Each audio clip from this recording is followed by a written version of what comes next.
तकरीर के लिए जो है इस फहरिस्त में जो है दूसरा नाम है अफजाल आलम, एमएड फर्स्ट सेमेस्टर का तालिब इल्म है। वो डाइस बाहर और अपनी तकरीर पेश करें।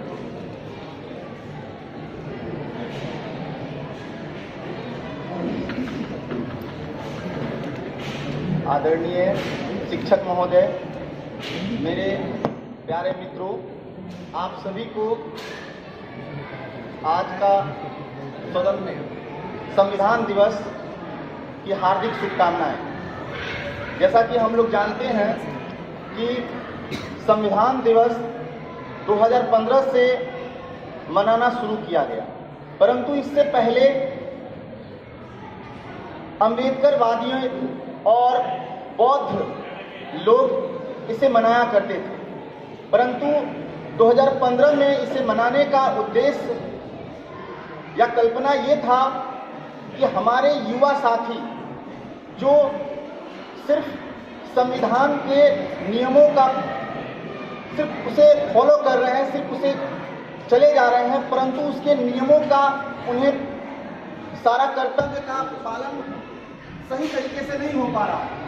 इसलिए 2015 से इसे हमारे संविधान दिवस के रूप में इसलिए मनाया गया ताकि बोलिए कोई बात नहीं। तो ऐसे में मनाने का मुख्य मकसद ये था कि हमारे संविधान का जो प्रक्रिया है या उसके जो उद्देश्य हैं उसे हम सही तरीके से लागू कर सकें। हम जानते हैं कि हमारा देश 15 अगस्त 1947 को आज़ाद हुआ। जिस समय हमारे देश के पास कोई नियम कानून और कोई सही व्यवस्था नहीं है, इसलिए हमारे देश का एक नियम कानून बनाने के लिए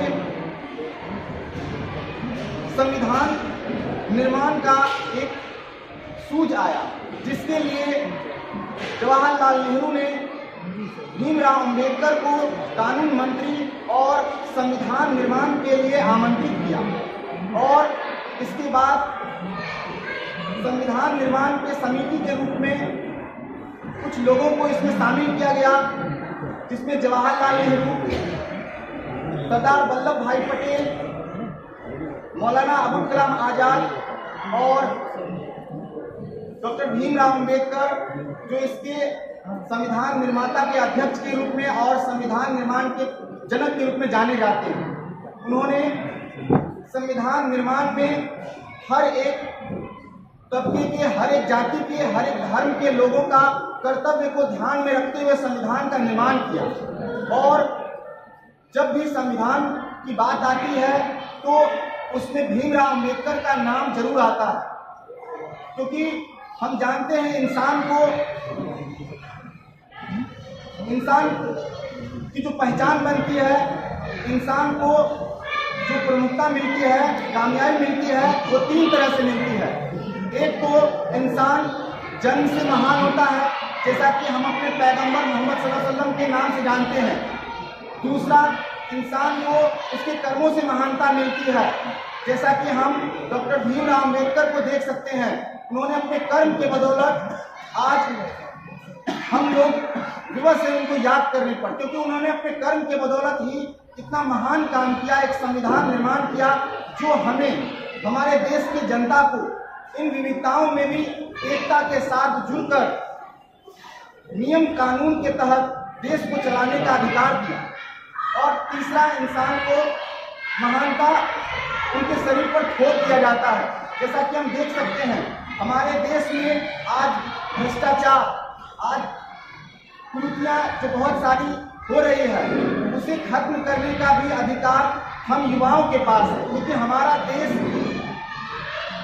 युवाओं के, अगर देखा जाए हमारे देश में तो सबसे अधिक युवाएं, 65% युवाएं जो 35 वर्ष और उससे कम के हैं, वो हमारे देश में मौजूद हैं। और उनका अधिकार बनता है कि हमारे संविधान को अच्छी तरीके से जाने, उनको नियम कानून को समझें और उसे लागू करें।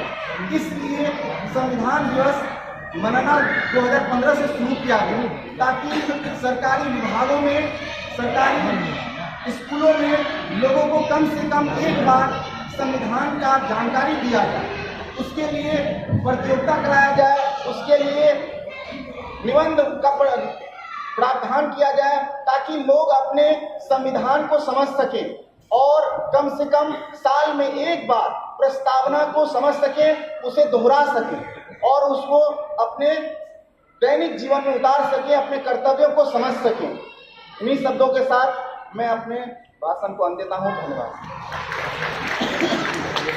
शुक्रिया बहुत बहुत।